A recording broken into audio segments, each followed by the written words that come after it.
Hello, my upside down friends. So I've been reading a book.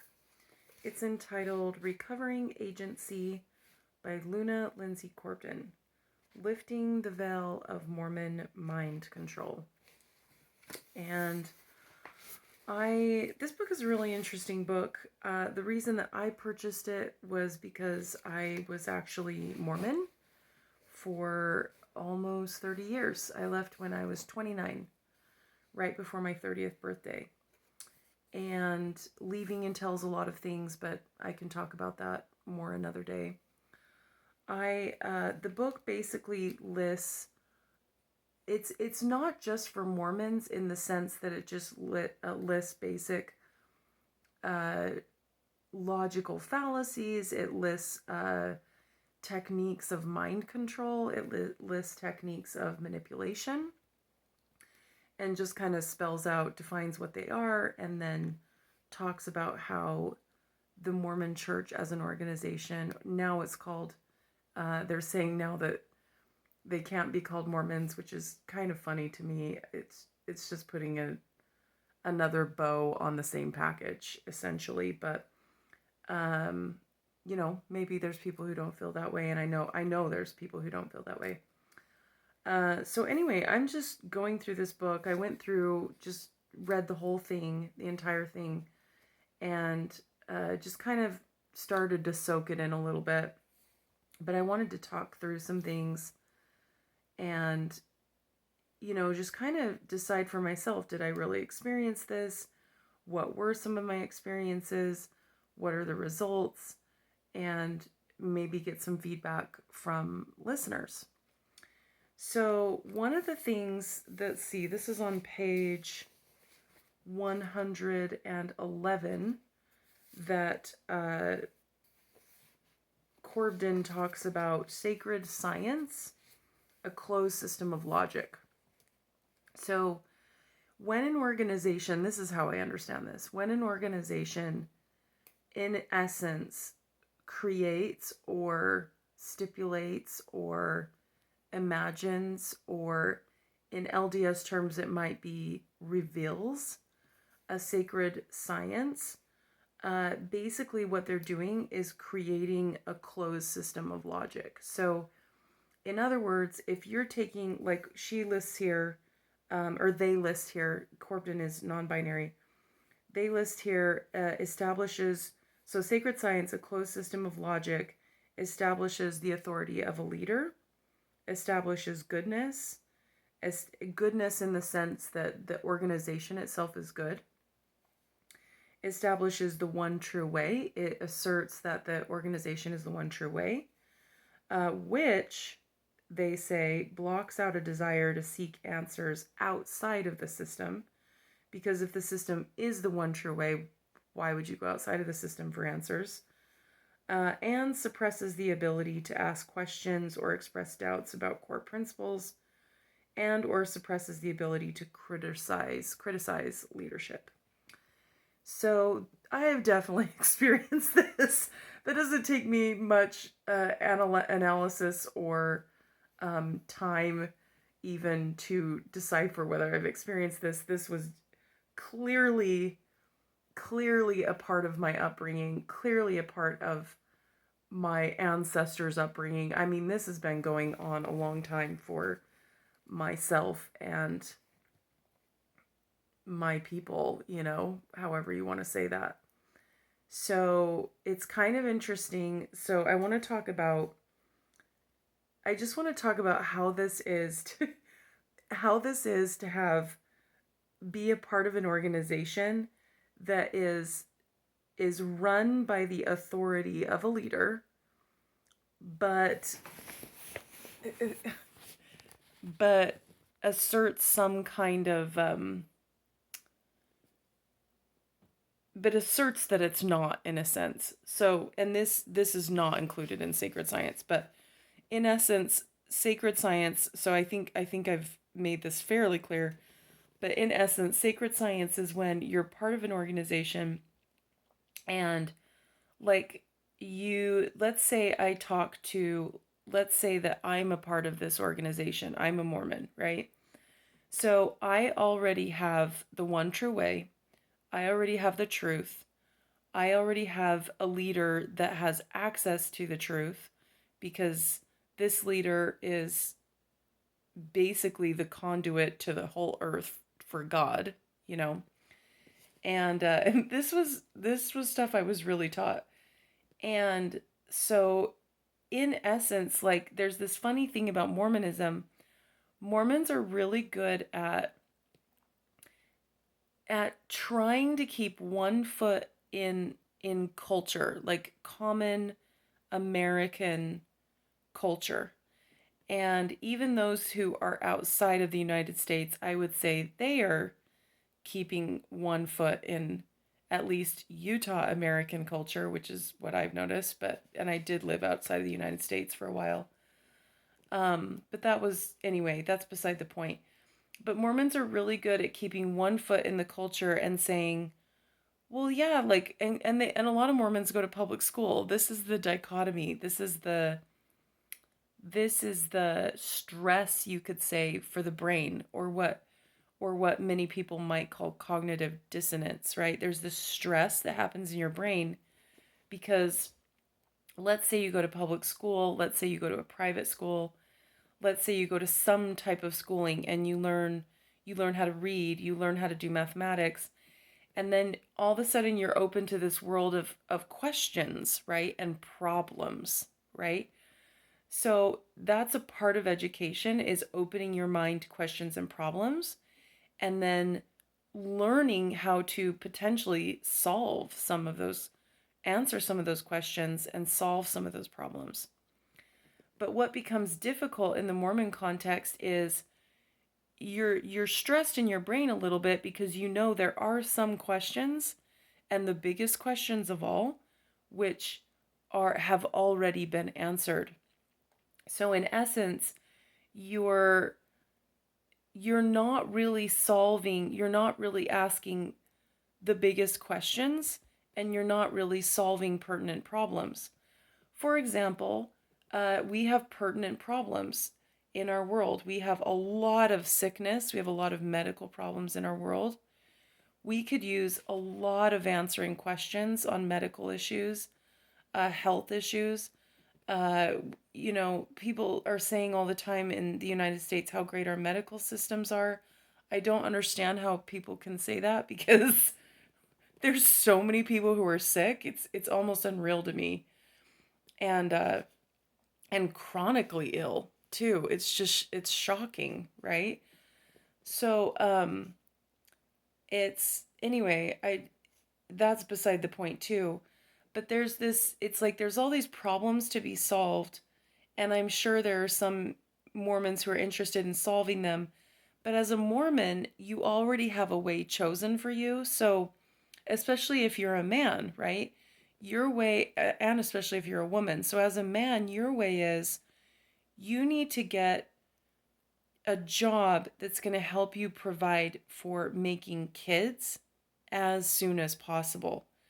So, if some man is interested in certain philosophical questions or problems, or certain medical or health related or chemical related or biological related questions, a Mormon man might be discouraged from making the sacrifice of, wow, I really only have time to be a good father to one child or to no children because I'm going to devote my life to this question or that question. They don't have time to explore biological questions or uh, whatever really important questions might be there, because their job is to make money. And we all know that making money isn't necessarily about answering questions, it's about playing into systems. So I've noticed, and this is sad to me, and maybe this isn't accurate, but this is how I see things. I've noticed that a lot of Mormon men go into law. A lot of Mormon men go into being a doctor, which is definitely a systemic thing now. Doctors are not healers, and I think we all know that. Some of them are. Some of them can play both fields, but the reality is doctors are very well trained in medications, very intelligent, but it's systemic, and they're not free to create systems. They're not free to create systems and solutions outside of the systems they're already a part of. Mormons are really good businessmen, right? Business is a system, right? It's a system, and many of them don't feel free to create solutions outside of those systems. And again, I guess I just see that I'm sure there's exceptions. There's maybe many exceptions, but I guess I just don't, I just see that there's so many. It's just when you're a Mormon, you're just learning to play systems. You're good at systems. I worked for a company for a while in Utah that's all we talked about was processes and systems, and granted that was our purpose, but it's just interesting to me to see. I just don't know that many Mormons would become true questioning scientists or true questioning artists, truly something different, truly solving really tough questions, the type of questions that take 20, 30 years to answer, or at least 10. So I get it that Mormons to Mormons, the answer is you just follow this plan of salvation. You get baptized, you get married, you're commanded to have kids, you have kids, then maybe you get your second anointing, and then you die. It's like that's what you do if you're a Mormon, if you're a good Mormon, right? And it's not funny, but that's what I grew up with, and that's what it was to me, and that's what it is to many. So anyway, I want to go back to sacred science, a closed system of logic, establishes the authority of the leader. So what that means in my mind, and this is what I experienced. So in the Mormon church, they say that each member can have their own revelation, which in essence means you can respect your own intuition. You can have ideas. You can have radical ideas. You can think way outside the box. You can be inspired by anything that's good, right? Books, music, whatever. But the reality is, if as a Mormon, if you are inspired or have intuition towards something, but it is not approved by the leader, which is called the prophet of the church, which I don't really understand why he's called the prophet, because I just don't see like the prophet that I was under. I was under, let's see, Hinckley and Hunter, and then also Monson for a very brief time, and Benson a little bit. I just don't remember any of them prophesying anything. So that became a bit confusing to me, wondering why they're called prophets, because they don't really fit the definition of a prophet. But anyway, if you as a Mormon like have a thought or an idea or an intuition that doesn't fit into what that prophet is saying or what past prophets have said, that one becomes a very big one. In essence, your idea is, and this is culturally sound and also doctrinally sound. There are quotes from quote unquote prophets, seers, and revelators that in essence say this. They say, if your idea, your intuition, your inspiration isn't approved by the leaders, then in essence you shouldn't move forward, right? Your main duty is to the organization. And when you go to the temple, that is what you covenant. And I did go to the temple, and that's what I covenanted. And so in essence, you really can't think. Which is so weird to me looking back on it. You really can't think beyond beyond the LDS systems, you can't think. Because if you do, there's these constant stops, stop, stop. You can't think because you have to be approved. You have to be approved. You have to check it, check it, check it, check it. And it's very, it can lead to mental health issues. And I'm not saying it does for everybody, but so I'll just share my experience. So I have been diagnosed as OCD. And as you probably know, if you know anything about OCD, there's a lot of natural, once the OCD is sparked, whatever truly sparks it and creates the patterning in the brain, it becomes a very checking disorder. And so your brain is checking things that it does not need to check anymore. So you can imagine with a person, and my OCD began in childhood, which is kind of rare, but it did. I would do these things in fifth grade. I remember this is when I started, when I had to touch each word I was reading, or I had to make sure I had to read sentences multiple times just to make sure that I was actually doing it, even though I know I was doing it. It's just, that's OCD. It is not a fun disorder to have.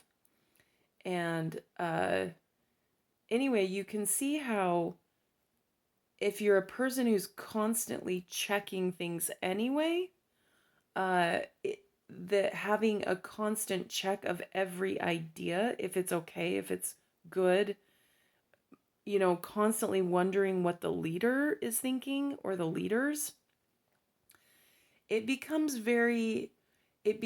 a habit. It creates a habit of not trusting yourself and not believing in yourself. And what I have realized over time is that's very dangerous, to the point of it can create it can really make those neural pathways that are already being created by your OCD for whatever reasons even deeper, even more intense. And I think as an OCD person and as a culture in general, I think a lot of people are waking up and going, hey, one of the most important things that I can do in this life is to trust myself. If I can't trust myself, I'm in a bad place. And that simple thing of not trusting yourself can lead you onto paths and into places that are not helpful. So anyway, the second thing is sacred science, a closed system of logic, establishes goodness. So it establishes the goodness of the organization. So here's another checking example, right? So let's say that you're, from what I can tell, pretty much an average person, right? And from what I can tell, the average person wants to do some good, right? I don't know, I've probably met 10,000 people in my life, right? And from what I can tell, the average person is like, hey, I would like to contribute in some way to my family, to my society, to maybe answering a few questions, maybe offering some humor, maybe offering some love. Like, I want to be a contributor in a good way, that other people will say it's good and that I will say it's good. And there will be this general consensus of goodness, right? So the trouble with the Mormon church, is that they say, well, we are the greatest good, right? And there's so many quotes. I don't even have to go through all the quotes because there's probably 50 to 1,000 quotes from Mormon prophets, seers, and revelators that are in essence saying, we have the greatest goodness that there possibly is to give on this earth, right? So when you grow up in this, it's like you're trying to be good, but you're constantly checking. Instead of just saying, this feels right to me, this feels good to me, and trusting your own conscience and trusting what just trusting what your intuition is saying, what that inner voice is saying.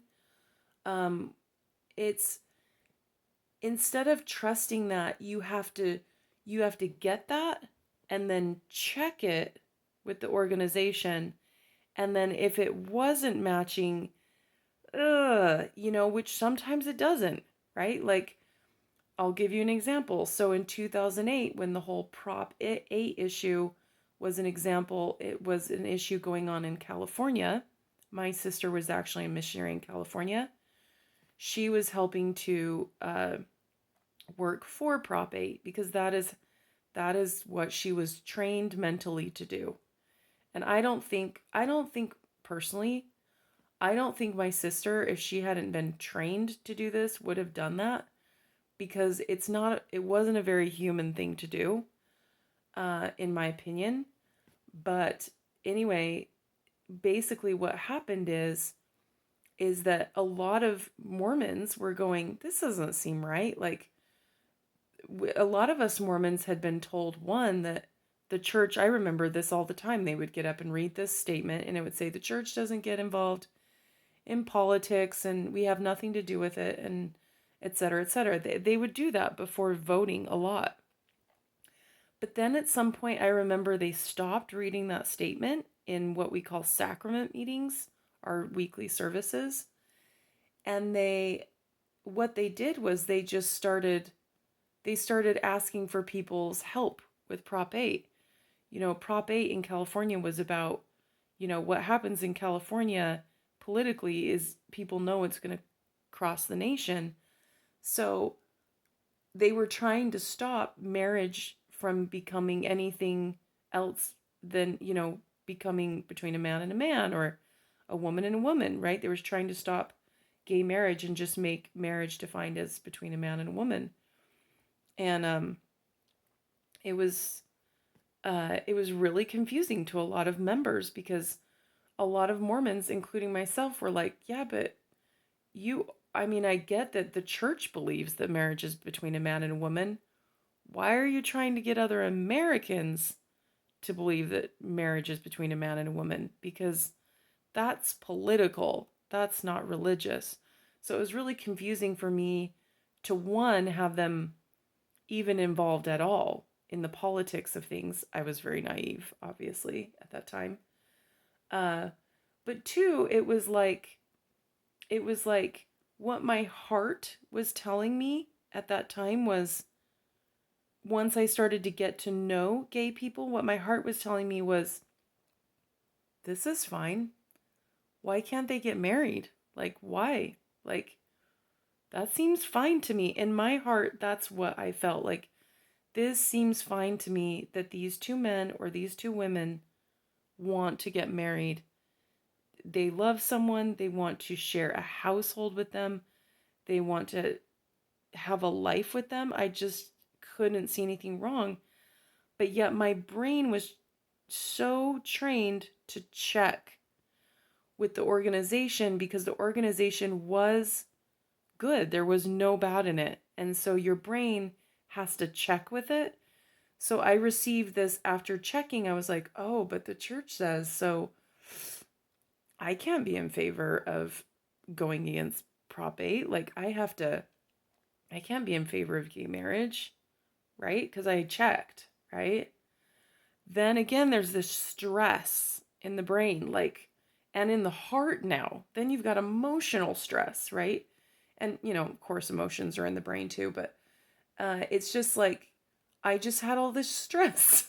This, again, you can call it cognitive dissonance of like, what is going on here? I really feel this way, but I can't feel that way because the church is good, And so eventually, so to dissipate the stress, you have to make a decision. Are you going to go with your heart, or are you going to go with the church? And you can see what decision I made. But I wish that people that I know and love who are still in the church could understand how stressful it can be to be put in a moral, what is a moral decision, to me, that was a moral decision. And at some point, I had to take a stand or I was under too much stress. Okay, moving on. Sacred science, a closed system of logic, establishes the one true way.